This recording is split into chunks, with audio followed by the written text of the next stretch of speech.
Hello, everyone. My name is Stephanie. I am the social media coordinator for YLTSIG, IATEFL, and I am here today with Fatemeh Namdar from Iran. Hello, Fatemeh. Good morning or good afternoon, wherever you are. Hello, Stephanie. It's an honor to be on this meeting. My name is Fatemeh Namdar. I'm from Iran and originally from a small town called Lar.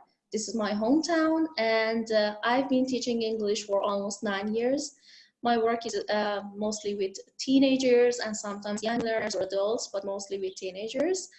And I'm glad to be with you today.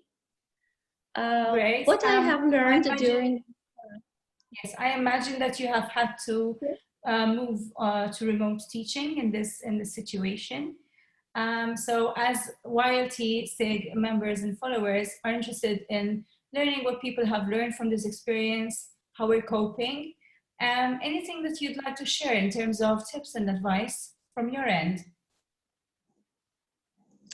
I came to realize and learn so many stuff in this period of time, especially how to work with different kinds of applications and softwares, for example, to use different kind of platforms like Adobe Connects or how to make short videos. I guess that all of these activities has made us somehow more technology friendly, and also it has brought more innovation and creativity into our work.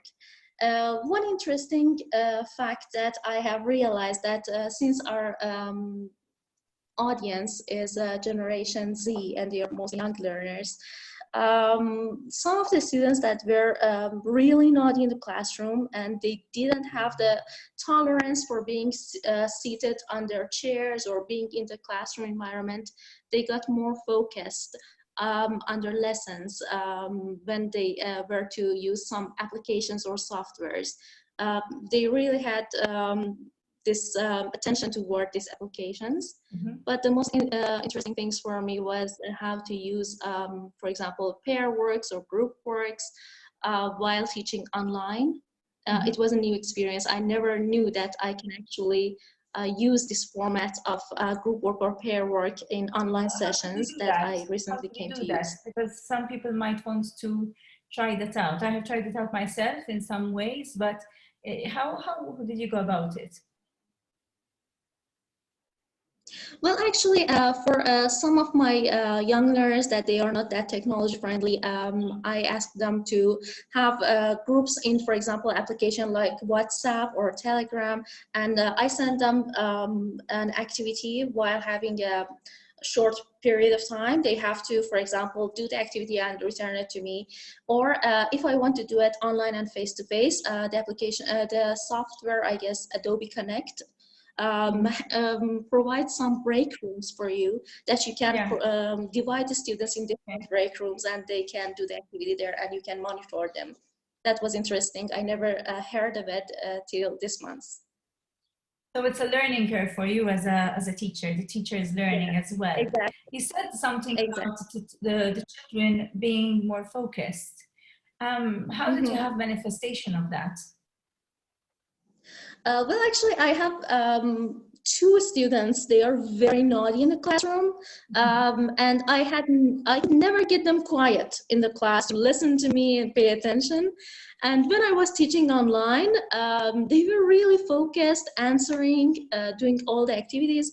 And actually, she came up with that, and she told me, "Oh, I can focus better when I'm looking at the screen or I'm doing activity online, and I'm really learning." And I guess through this period of time, the assessment has changed to a kind of learning activity also.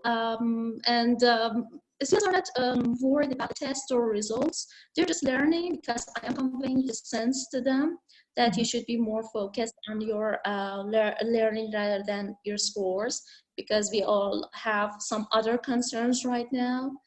And that was interesting as well. You mentioned assessment. So do you have any tests that you have to prepare them for? And I mean, how are you going to deal with that now, given that we cannot really be there to monitor them during the test taking?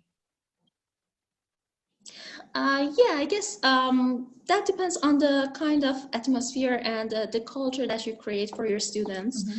That you convey the sense that they should do it just to learn, not so that you can score them based on that and something like that. Right. But I had some other ways, for example, for testing them, like I asked them to take a test in a short period of time, and after that, I asked them a couple of questions. They had to elaborate on the tests, for example, or on multiple choice questions, so I could check their understanding of the questions that they are facing.